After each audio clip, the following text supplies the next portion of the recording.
Amen, amen, amen, amen. Nous voulons bénir notre Seigneur qui nous donne encore de nous retrouver ce jour. Nous voulons célébrer le nom de notre Dieu qui nous donne l'opportunité de nous rencontrer encore ce jour. Merci, bien-aimé, de te présenter à la table du Seigneur. Merci de t'associer à moi pour partager le menu du jour. Bénissons le nom de Dieu vivant qui nous donne cette opportunité. Nous prions qu'il nous assiste, qui nous donne véritablement une bonne dégustation de sa parole, qui nous donne de recevoir le meilleur et que véritablement cette parole nous communique la vie éternelle au nom de Jésus-Christ. Vous savez, toute personne normale, tout comme toute entreprise digne de ce nom, en début d'année, fait des projections. Alléluia. Se fixe donc des objectifs et se donne les moyens pour atteindre ces objectifs-là. Alléluia. Afin que, à la fin de l'année, le bilan soit celui que nous espérons, un bilan donc positif. Et nous disons que cela n'échappe pas aux enfants de Dieu. Amen. Gloire à Jésus-Christ. Le Seigneur nous demande d'avoir vraiment des objectifs, des projets. Le Seigneur nous demande véritablement de nous fixer des objectifs et de travailler véritablement à atteindre ce but-là. Amen. À atteindre ce but-là. Gloire à Jésus-Christ. Aussi, ce que nous devons savoir, c'est que les objectifs que nous nous donnons, les projets que nous mettons en place, en réalité, c'est des projets, c'est des objectifs pour notre bien-être, pour notre bonheur, pour que nous soyons vraiment dans la joie, dans le bonheur, pour que le succès soit notre partage. Alléluia. Donc, on va dire que ces projections, on va dire que ces projets-là, en réalité, ressemblent à Canaan pour nous. Parce que si nous atteignons ces objectifs-là, si ces objectifs sont atteints dans notre vie, c'est comme si nous sommes arrivés à Canaan, là où coule le lait et le miel. Mais ce que nous devons savoir aussi, c'est que Canaan, en réalité, se trouve de l'autre côté du désert. Amen. Canaan, c'est de l'autre côté du désert. Donc, pour atteindre Canaan, là, il faut d'abord traverser le désert et puis maintenant arriver à Canaan. Et souvent, Canaan n'est pas facile à prendre. Canaan n'est pas un gâteau tout cuit qu'on doit récupérer. Amen. Voilà. Pour dire quoi? Pour dire que au-delà des objectifs qu'on s'est donnés, au-delà des projets qu'on a mis sur pied, au-delà de ce que nous voulons que notre année soit, au-delà du fait que nous avons prié, nous avons proclamé ces choses sur notre vie, il faudrait qu'on comprenne une seule chose, que ça ne sera pas facile à atteindre. Ça ne sera pas un gâteau prêt à manger que nous allons donc prendre. Sinon, ça serait trop facile. Amen. Il y a le désert. Et quand on parle de désert ici, alléluia, et il est question des difficultés. Amen. Il y a la chaleur dans la journée et on parle de 40-45 degrés à l'ombre. La nuit, il fait extrêmement très froid, n'est-ce pas? Dans le désert, il y a les serpents brûlants. Dans le désert, il y a le sable, il y a le vent. Bon, c'est l'adversité que tu dois affronter pour partir. Et comme si cela ne suffisait pas, dans le désert, rappelez-vous, les Israélites ont été confrontés et à Amalek. Ils devaient combattre Amalek, ils devaient combattre des peuples. Et même les Moabites ont loué les services d'un divin pour les maudire. Alléluia. Pour dire que la traversée ne se fera pas aisément. La traversée ne se fera pas facilement. La traversée ne se fera pas sans difficulté. Il faut donc s'armer de courage. Il faut s'armer de force pour pouvoir atteindre ces objectifs-là. Amen. Amen. Et comme je l'ai dit, Canaan même là, hein, c'est pas facile à prendre. Rappelez-vous, c'est au prix d'un combat, au prix d'une guerre, au prix véritablement du sang versé que Josué a pu conquérir Canaan et installer le peuple de Dieu. Donc la promesse même que Dieu a faite là, elle ne devrait pas s'acquérir facilement.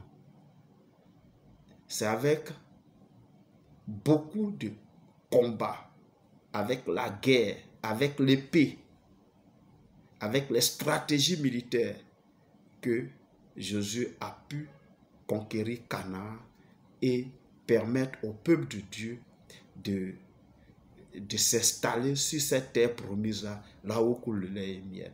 Amen. Donc les promesses de Dieu, il faut comprendre que non, c'est notre Canaan, mais ça ne sera pas facile à avoir.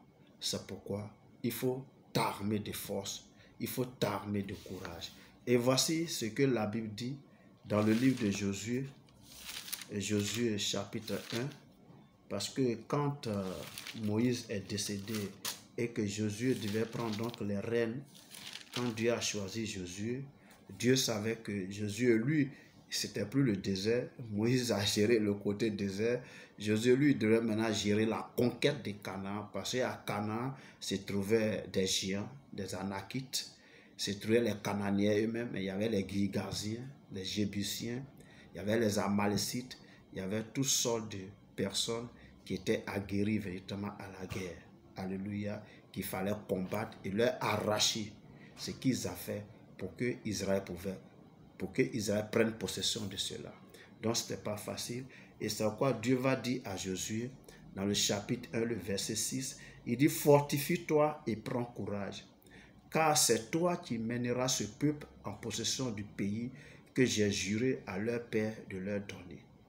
Fortifie-toi seulement et aie bon courage en agissant fidèlement selon toute la loi que Moïse, mon serviteur, t'a prescrite. Ne t'en détourne ni à droite ni à gauche, afin de réussir dans tout ce que tu entreprendras. Verset 9. Ne t'ai-je pas donné cet ordre? Fortifie-toi et prends courage, ne t'effraie point et ne t'épouvante point, car l'Éternel ton Dieu est avec toi dans tout ce que tu entreprendras. Amen. Donc, Dieu est avec nous cette année. Ça, il faut que tu sois rassuré. Dieu est avec nous. Amen. Donc, dans ce que nous allons entreprendre pour réussir ou atteindre le but qu'on s'est assigné dans nos projets, dans les projections qu'on s'est données et dans les objectifs qu'on s'est fixés là, Dieu est avec nous. Mais nous devons nous armer de courage. Il dit, fortifie-toi et prends courage. Et Dieu va le dire à plusieurs fois. Fortifie-toi et prends courage. Il dit, ne t'ai-je pas donné cet ordre? Fortifie-toi et prends courage. Ne t'effraie point et ne t'épouvante point. Parce que sur le chemin là, tu vas tomber sur des choses qui vont t'effrayer, qui vont te décourager et qui vont t'empêcher d'aller de l'avant. Mais prends courage, le Seigneur est avec toi. Sois fort, le Seigneur est avec toi. Il dit quoi? Il dit, car l'Éternel ton Dieu est avec toi dans tout ce que tu entreprendras. Donc, dans toutes tes entreprises, dans tout ton travail, dans ce que tu vas faire, l'activité que tu as mis sur pied, Dieu est avec toi. Mais seulement toi, prends courage. Il va arriver des moments où tu vas prier et ça donne l'impression que tu n'es pas en train de prier. La clientèle que tu désires, malgré les stratégies commerciales de marketing que tu peux mettre sur pied, il peut s'avérer que ça ne marche pas. Alléluia. Mais Dieu dit, fortifie-toi, prends courage, parce que lui, il est avec toi. N'est-ce pas? Mais si Dieu est avec toi, alors vis la vie que Dieu aime, pour que cette vie-là t'amène véritablement à plaire à Dieu, parce que Dieu, il est esprit. Ah oui, Dieu, il est esprit. Et quand tu es avec Dieu, si tu comptes sur Dieu, alors il faut comprendre que si tu ne marches pas selon la volonté de Dieu, alors Dieu ne sera plus avec toi. Et si Dieu n'est plus avec toi, alors tu seras comme un Samson qui dit, ouais, je vais les battre comme les dernières fois, etc. Alors que Dieu n'était plus avec lui. Il ne savait pas que Dieu n'était plus avec lui.